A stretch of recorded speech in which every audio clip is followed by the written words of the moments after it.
존의 첫 번째 아시아 여행은 10월 둘째 주로 계획되어 있었다. 그 준비를 위해서 존은 그의 새 고용인과 고객 회사에 관한 굉장한 양의 정보를 통달해야 할 뿐만 아니라 학교를 비울 기간에 대비해서 하버드의 2주분의 일을 미리 해두어야 했다. 1987년 가을에 그는 그의 가족들의 가장 지나친 기대라도 충족시킬 만큼 열심히 일하고 있었다. 상근직인 컨설턴트 일 외에도 강의를 2개나 듣고 학부 강의의 학생 조교 일도 하고 있었다. 게다가 박사학위 논문이라는 혐오스러운 괴물이 내내 그의 마음 한구석에 자리 잡고 앉아 있었다. 존의 출발 날짜가 다가오자 나는 걱정이 되었다. 나는 토할 때마다 걱정이 되었고 걱정을 할 때마다 또 토했다. 존이 떠난 후 첫 주는 그리 나쁘지는 않았다. 좋지는 않았지만 아주 나쁘지도 않았다. 날마다 크래커와 코카콜라를 억지로 조금씩 먹었다. 아침마다 제 시간에 일어나서 혼미한 채로 KT를 유모차에 태워 그 훌륭한 타가센터에 데려다 주고 내 수업에 들어가곤 했다. 때때로 수업시간 도중에 쿠키를 먹기도 했고 카리브해 지역사회 수업에서는 칸막이 뒤에 누워 있어야 했던 것도 사실이지만 어쨌든 강의에 가 있기는 했다. 그러나 주말쯤에는 온갖 것들이 흐트러지기 시작했다. 강의를 듣는 것만도 힘든 일이었지만 그것은 빙산의 일각에 불과했다. 강의마다 막대한 양의 준비, 공부, 페이퍼 쓰기 등을 요구했는데 그 모든 것이 갑자기 내 능력 너머의 일이 되었다. 존이 떠나고 8일째 나는 첫 번째 죽음의 나선을 만났다. 죽음의 나선이라는 것은 구토증 때문에 먹지 못하고 먹지 않아서 구토증이 점점 더 심해지고 했을 때 생기는 현상에 내가 붙인 이름이다. 점심을 계속 걸렀기 때문에 탈수가 되어 거의 정신이 혼미해질 지경이었고 내 몸은 그것을 달래기 위해 자양분과 액체를 급박하게 요구하고 있었다. 나는 금요일까지 간신히 견뎌왔다.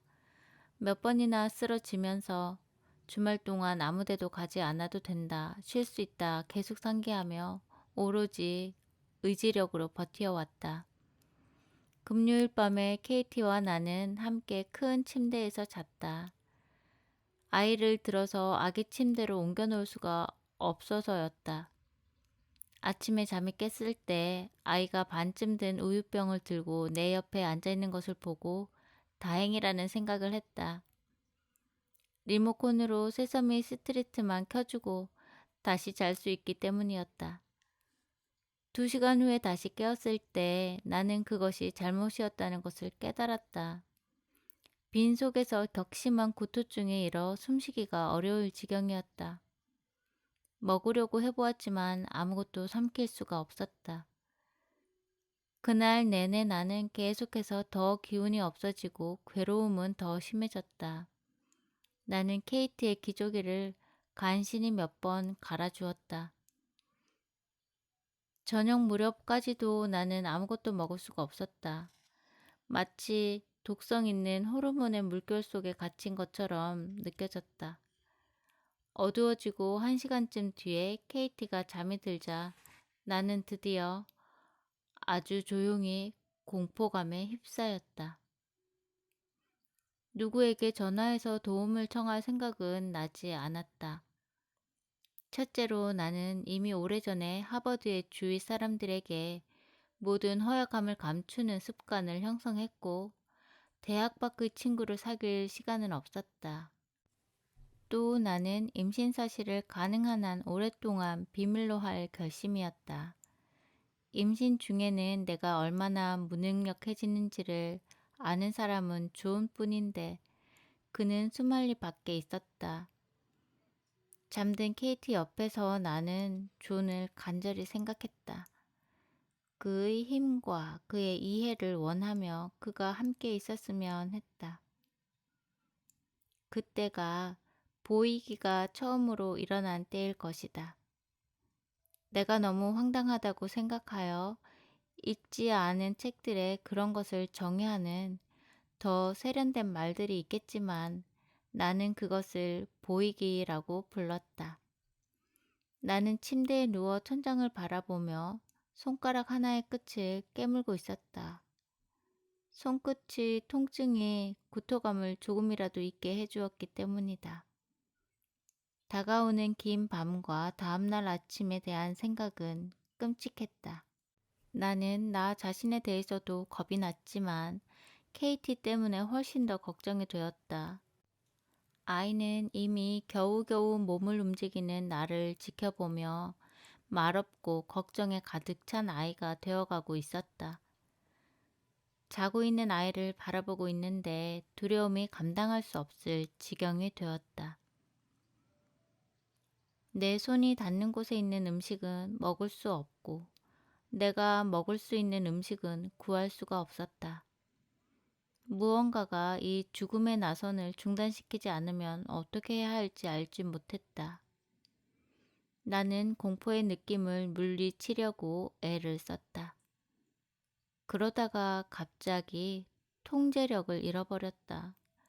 두 줄기 눈물이 뺨을 타고 흘러 베개를 적셨다. 나는 존이 너무나 보고 싶어서 몸이 떨렸다. 그리고는 갑자기 내가 도쿄의 조그만 복잡한 거리에 서서 건물들 위로 떠오르는 해를 바라보고 있는 것이었다. 나는 놀라서 눈을 깜빡거렸다. 그것은 어두운 극장에서 영화의 한 장면을 잠깐 본 것처럼 순간적인 일이었다. 그러나 훨씬 더 생생했다. 나는 일본의 공기의 질감을 얼굴에서 느낄 수 있었다. 그 이미지가 나의 침울한 기분을 당장 쫓아내버렸지만 아주 잠깐뿐이었다. 나는 그것이 기억일 거라고 생각하고 다시 암담한 기분에 빠져들었다. 나는 어린 아이가 엄마를 찾듯이 존을 찾았다. 그와 함께 있고 싶었다. 휙! 내 앞의 길은 도쿄의 거리를 항상 가득 채우고 있는 조그만 트럭들과 깜찍한 택시들로 붐비고 있었다. 바로 앞에 말끔한 푸른 제복을 입은 노동자 5명이 대나무로 엮은 연약해 보이는 비계를 기어 올라가 그날 할 벽돌 쌓기 일을 준비하고 있었다. 야키도리 가게에서 김과 연기가 안개처럼 뭉글뭉글 피어오르고 있었다. 그리고는 갑자기 나는 그 근처에 있는 다른 거리를 내려다보고 있었다. 앞에는 떠오르는 해가 환하게 빛나고 있었다. 수백 개의 밝은 빛 비단 깃발들이 햇빛 속에서 미풍에 펄럭이며 액체로 된 스테인드 글래스처럼 빛났다. 고개를 흔들자 그 장면은 사라졌다. 나는 아주 의도적으로 물리적 현실에 주의를 기울이며 침실 안을 찬찬히 둘러보았다. 아파트 벽에 드리운 그림자는 여전히 길어지고 있었고 케이티는 큰 침대 위에서 아직 자고 있었다. 나는 여전히 끔찍한 쓰레기 더미 아래에 있는 느낌이었다. 그러나 나는 정말 다른 곳에 가 있었다. 그렇게 생각하자 내가 제정신이 아닌 것 같은 기분이 들기도 했지만 나는 그것을 알고 있었다. 나는 존과 함께 있었던 것이었다. 전화벨 소리에 잠이 깨었다. 방은 새벽의 창백한 회색빛으로 다시 밝아져 있었다. 전화를 집으로 손을 뻗치자 머리가 무섭게 어지러웠다. 팔에는 힘이라곤 하나도 없었다. 나는 전화를 통해서도 그가 미소를 짓는 것을 알 것 같았다. 여기서 연구를 많이 했어. 오늘 아침에 당신이 여기 있었으면 싶었어. 그는 흥미로운 것을 보았을 때면 항상 그렇듯이 목소리에 일종의 흥분을 담고 말을 했다. 아카사카를 산책했었어. 아카사카는 도쿄의 한 구역이다. 우리가 도쿄에 살았을 때 존과 나는 KT를 아기 캐리어에 업고 그곳으로 산책을 하곤 했었다. 무슨 축제가 있었나 봐. 존이 말을 이었다. 어떤 거리는 깃발로 가득했어. 해가 막 떠오를 때 그곳에 있었는데 깃발들이 말이야 번쩍거리는 것 같았어. 네온이나 그런 것처럼. 나는 전화를 빤히 바라보았다. 머리에 피부가 가볍게 콕콕 찌르는 느낌이 들었다. 일하는 사람들이 비계를 기어 올라가는 것도 봤어요? 내가 물었다. 조는 잠시 있더니 그래, 그랬어. 어리둥절한 듯이 말했다. 콕콕 찌르는 듯한 느낌은 등줄기를 따라 살금살금 내려갔다. 야키도리 상점도 있었어? 글쎄 있었을 거야. 그가 말했다. 마사 괜찮은 거야? 난 괜찮아요. 내가 말했다. 거길 가본 것 같아서. 나는 잠시 존에게 보이기에 대해 얘기를 할까 생각했지만 그가 나를 멍청이라고 생각할까봐 겁이 났다. 존은 나와 마찬가지로 과학적으로 증명되지 않은 일에 대해서는 거부감을 갖고 있었다. 유타주에서 종교적 광신자들 사이에서 자라다 보니 우리 둘에게는 그런 것에 대한 경계심이 있었다. 나는 전화를 끊고 부엌으로 가서 음식을 좀 먹어보려고 했다. 나는 일어서려고 했지만 균형을 잡을 수가 없어 마루에 고꾸라졌다. 나는 문간으로 기어가서 문틀을 붙잡고 일어났다. 그리고는 한쪽 어깨를 벽에 기댄 채 몸을 밀면서 부엌으로 비척비척 나아갔다. 먹어야 한다는 것을 알고 있었다. 무언가 먹을 때까지는 이 죽음의 나서는 점점 더 심해질 뿐이다. 부엌에 도달해서 냉장고를 열고는 바로 개수대에다 토를 했다. 엘리베이터만 타면 아래층 식품점에 갈 수 있지만 옷을 갖춰 입고 엘리베이터에 서 있는 일을 할 수가 없었다. 휙! 나는 식품점 입구에 서서 계산대에 앉아있는 비쩍 마른 사내 너머로 물건들이 쌓여있는 선반들을 살펴보고 있었다. 선반에 놓여있는 것들 대부분은 비위를 상하게 했지만 몇 가지는 그러니까 산딸기 주스가 든 병, 쌀과자, 조그맣게 각진 체다 치즈 등은 그리 나쁘지 않은 것 같았다. 나는 싱크대에 몸을 기울이고 머리가 빙빙 도는 상태로 더욱 미친 것 같은 기분이 들었다.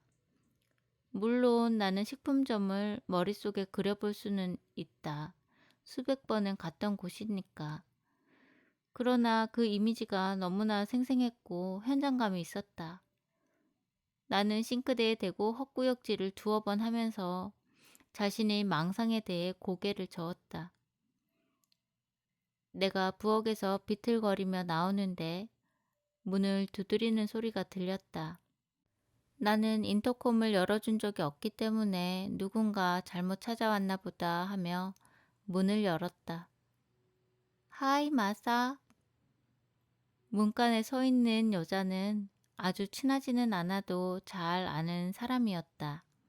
나는 임신으로 흐려진 기억을 더듬어 그의 이름을 생각해내었다. 시빌이었다. 시빌의 남편 찰스 이노우에는 극동아시아 학과의 대학원생이다. 그들의 첫 아이가 케이티와 비슷한 때에 태어났다. 시빌과 나는 둘 다 배가 남산만할 때 한 파티에서 만나서 입덧에 대한 이야기를 하며 서로의 농담에 너무나 웃어대었기 때문에 이러다가 거기서 분만을 하는 게 아닐까 겁이 났었다. 10일에 대해서 아는 것은 그것뿐이었고 나는 세탁도 않은 목욕 가운만 입고 그 앞에 서 있는 것이 몹시 당황스러웠다. 10일은 조금도 당황한 것 같지 않았다. 10일은 붉은 머리를 출렁이며 싱긋 웃고는 커다란 식품 봉지 2개를 내밀었다. 지나가는 길이었는데 우리 임신했을 때 먹었던 것들이 생각이 났어. 그래서 너한테 좀 사다 주기로 했어. 10일이 말했다. 나는 곁눈질로 그녀를 바라보았다. 이런 것은 특히 뉴잉글랜드의 정서적으로 메마른 문화에서는 전혀 정상적인 행동이 아니었다. 이것 봐. 10일은 식품봉지 속을 들여다보며 말했다. 산딸기 주스랑 쌀과자 그리고 치즈를. 10일은 갑자기 웃었다. 고운 얼굴이 분홍색이 되었다. 왜 그런지 모르겠어. 그냥 이렇게 할 생각이 났어. 내가 아주 이상한 짓 한 거야?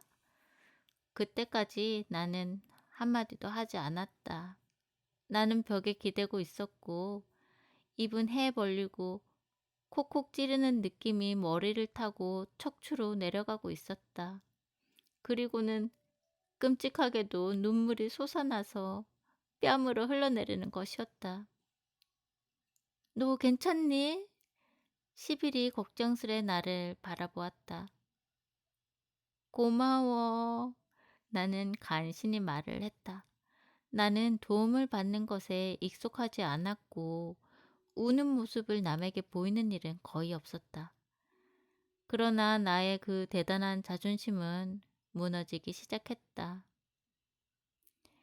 이제 눈물을 억제할 수가 없었다. 나는 정말로 도움이... 나는 손으로 얼굴을 가리고 흐느끼기 시작했다.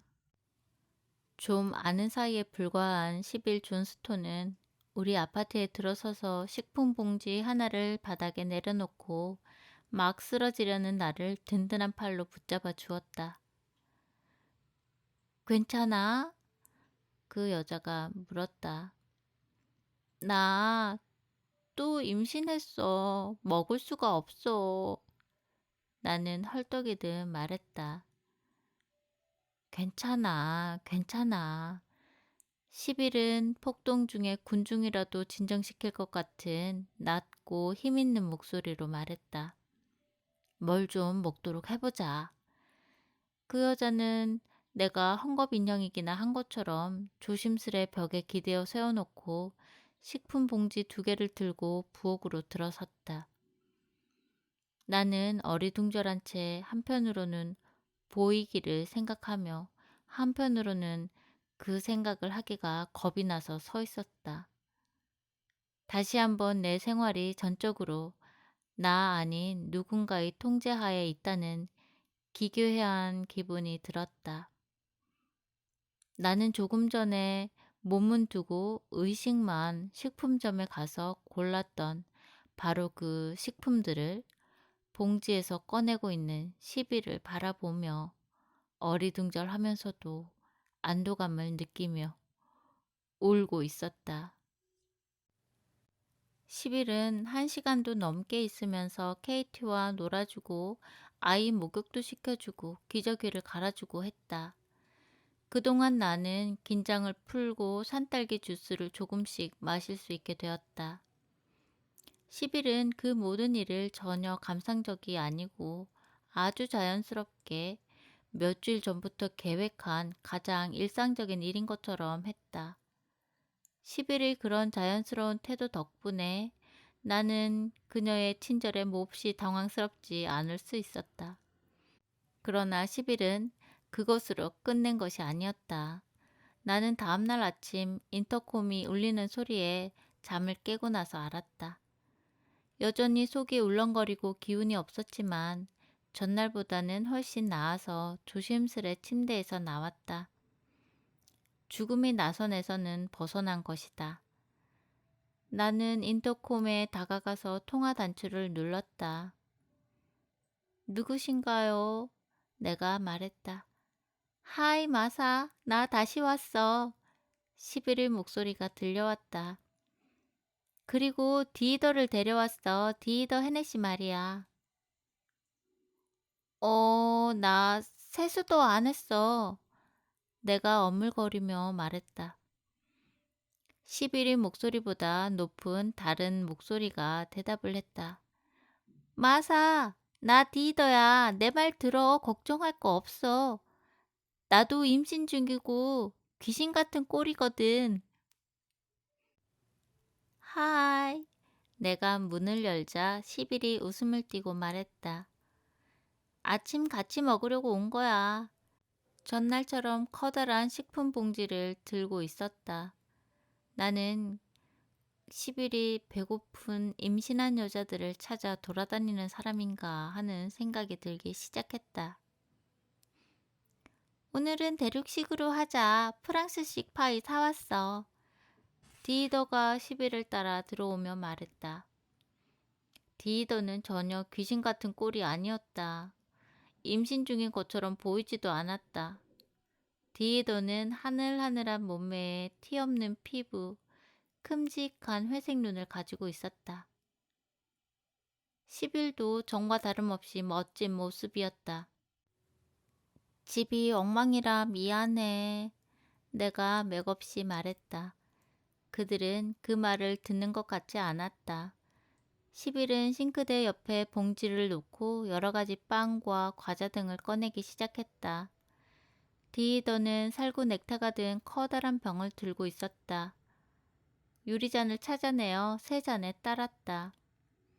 그들은 주스와 빵들을 책상과 식탁 겸용으로 쓰는 테이블로 가져갔다. 나는 그들을 따라가면서 이것이 이상하게 느껴지지 않아서 이상했다. 나는 사람들을 집에 잘 초대하지 않았다. 학부 시절에 아주 친한 친구가 몇 있었긴 했지만 그들은 모두 다른 곳으로 갔다. 박사 과정을 시작하고 나서는 친구를 사귀기가 훨씬 어려워졌다. 내가 엄마라는 사실로 동료 학생들 사이에서 나는 특이한 존재가 되었다. 모두들 나에게 친절하고 상냥했지만 젖먹이는 엄마의 생활에 큰 관심이 없는 것은 당연한 일이었다. 10일과 디이더는 분명 그렇게 편안하게 마음을 터놓고 얘기하는 데 익숙해 있었다. 나는 그들과 함께 앉아서 브리오시를 집어먹으면서 조심스럽게 지켜보며 귀를 기울였다.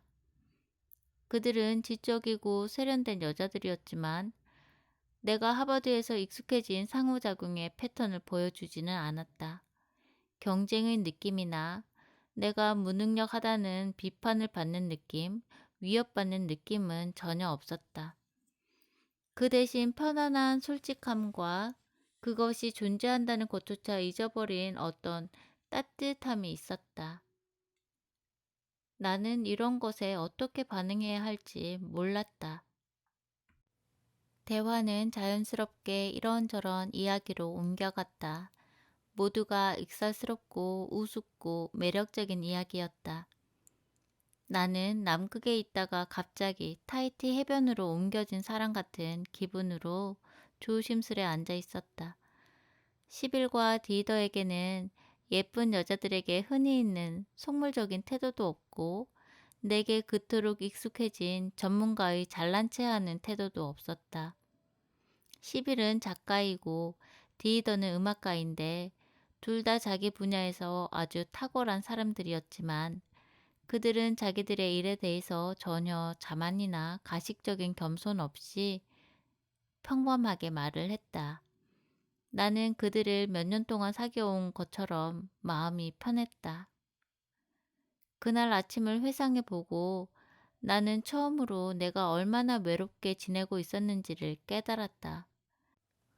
10일과 디이더가 살구 넥타를 마시며 이야기하는 동안 나는 그저 이상한 무엇이 녹는 듯한 느낌, 나 자신의 이미지에 대한 통제력이 느슨해지는 느낌, 그리고 위험할 만큼 기분이 좋다는 느낌을 느꼈다. 케이티가 잠에서 깼을 때 곧바로 10일이 케이티를 돌봐주러 가자 나는 당황스럽게도 두 번째로 남 앞에서 눈물을 보일 수밖에 없었다. 10일과 케이티가 함께 웃는 소리가 들린 것뿐인데 그처럼 다정한 사람이 내 아이를 돌보고 있다는 생각이 눈물을 참을 수 없게 만들었다. 처음에 디이더는 모른 체 하며 말을 계속했지만 내가 소매로 눈물을 닦아야 되자 말을 그쳤다. 나는 당황해서 어쩔 줄 모르며 말했다. 미안, 그냥 정말 너무 고마워. 너랑 10일이 왜 이렇게 해주는지 모르겠어. 난 이런 걸 받을 만한 일을 한 게 없는데. 디이더는 잠시 말없이 나를 바라보았다. 10일이 내 얘기를 얼마나 했는지 모르겠네.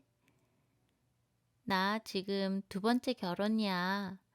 첫 남편은 완벽한 남자였어. 잘생기고 매력적이고 성공했고. 그런데 또 완전 사이코였어. 언젠가 그 얘기는 더 해줄게. 지금 하려는 말은 나와 결혼한 사람이 어떤 사람인지 도대체 알 수가 없었다는 거야. 결혼식이 끝나자마자 그 사람은 이상하게 행동하기 시작했어. 날이 갈수록 점점 심해졌지. 두어 달 지나고 나서는 정말로 무서워지기 시작했어. 임신 3개월에 그 사람을 떠났어. 나는 울음을 멈추고 더 자세히 디이더를 바라보았다. 디이더는 전과 다름없이 차분한 표정이었다. 내가 도망쳤을 때 몸이 몹시 나빴어. 지금의 너처럼. 게다가 정서적으로도 엉망이었어. 먹지도 못하고 자지도 못하고 결국 병원 신세를 졌지. 다른 방에서 10일과 케이티가 함께 거미가 줄을 타고 올라갑니다 하는 노래를 부르는 소리가 들렸다. 디이더가 조용하게 말했다. 나는 그 병원에서 죽을 거라고 생각했었어. 내 삶은 완전히 망가졌었지. 정말 미안해. 나는 자신의 처지에 대해 그렇게나 난리법석을 떤 것에 더욱 당황스러운 기분이 되어 말했다. 디이더는 어깨를 으쓱해 보였다. 그건 지난 일일 뿐이야. 지금은 좋아. 그런데 내가 병원에 있을 때 있었던 일을 말해주고 싶어.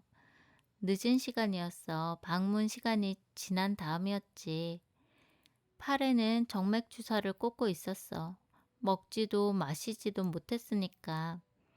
물이 한 컵 있었는데 그걸 들어올릴 힘도 없었어. 그리고 울음을 그칠 수가 없었어. 자정쯤 되어서 간호보조원이 병실 바닥을 닦으러 들어왔어. 조그만 여자였고 오피트도 안 됐을 거야. 머리는 하얗고 짙은 갈색 피부를 하고 있었고 멕시코인이나 필리핀이나 이집트 사람이었겠지. 어쨌든 영어를 하진 않았어. 그 여자분은 걸레질을 하면서 나를 계속 바라보고 있었어. 내가 누워서 울고 있는 걸 말이야. 그리고는 내가 알지 못하는 무슨 말을 했어. 걸레를 양동이에 담고는 욕실에 가서 따뜻한 물이 담긴 대야와 수건을 가져왔어. 그리고는 나를 씻겨주기 시작했지. 내 얼굴을 씻겨주고 두 손과 팔을 씻겨주고 그리고는 담요를 들치고 내 발도 씻어주었어. 그러면서 내내 내가 모르는 그 언어로 계속 내게 말을 했어. 나는 그 여자가 무슨 말을 하는지 알 수 있었어. 디이더는 10일이 별 뜻이 없는 다정한 소리를 내면서 케이티에게 옷을 입히고 있는 저쪽 방을 향해 고개를 기울였다. 나는 곧 디이더의 말뜻을 알아채었다. 어머니들이 아기들에게 자연스럽게 하는 그 달래는 듯한 노랫가락 같은 말을 뜻하는 것이었다. 디이더는 한 손을 내밀어 내 손 위에 놓았다. 그래서 내가 지금 여기 있는 거야. 내겐 갚아야 할 빚들이 있거든. 그때쯤에는 나는 폭포처럼 눈물을 쏟고 있었다. 리더가 말했다. 말하고 보니 좀 맞지 않는 것 같네. 사실 내가 진 빚을 갚으려고 오늘 왔어. 하지만 네가 좋으니까 또 올게. 그리고는 디이더는 멋진 미소를 지어 보였다. 이것이 내가 아담에게서 받게 될 커다란 선물들 중에서 첫 번째 선물이었다. 어머니라는 명사보다 어머니 노릇을 하다라는 동사가 더욱 강한 것임을 이해하게 된 일이었다. 어머니는 없다 하더라도 어머니처럼 보살펴주는 사람은 적지 않다. 이 불쾌하고 불편한 지구상에서 모든 불리한 여건에도 불구하고 어머니 노릇을 해주는 이들은 넉넉히 존재한다. 우리가 어리석지 않고 어디를 보아야 할지를 안다면 우리는 항상 그 이들을 찾을 수 있다. 물론 내가 아담을 가지고 있는 동안 나는 어디를 보아야 할지 몰랐지만 많은 보살핌을 받았다. 그 힘든 시기 내내 나는 어머니 노릇을 해줄 사람을 찾아가지 못했을 뿐만 아니라 그들이 스스로 나타났을 때에도 실제로 그들을 물리치려 했었다. 도움을 받으려면 방어적인 태도를 버려야 하는데 학문적 성취에만 몰두해온 7년 동안에 나의 성격에는 거의 방어적인 태도만 남은 것 같았다. 10일을 우리 집으로 올라오게 하고 다음날 디이더와 함께 다시 오게 만든 그 힘이 무엇이었던 간에 그것은 내가 그들을 돌려보내지 못할 만큼 어려운 상황에 처해 있었기 때문이었다. 그 힘이 무엇이었는지 나는 잘 모른다. 그 힘든 해가 지난 뒤에 한동안 나는 그것에 뜻밖의 행운, 복, 하느님, 운명 등의 이름을 붙이려고 해보았다. 그것을 어떤 이름으로 불러도 좋다. 그러나 지금도 나는 잘 안다고 말할 수 없다. 그것이 무엇이었든 나는 그 당시에도 아담이 함께하고 있었다고 생각했다. 나는 아담이 시빌과 디이더를 선택해서 우리 아파트에 나타나게 했음이 밝혀지더라도 전혀 놀라지 않을 것이다. 그가 할 만한 일인 것 같으니까.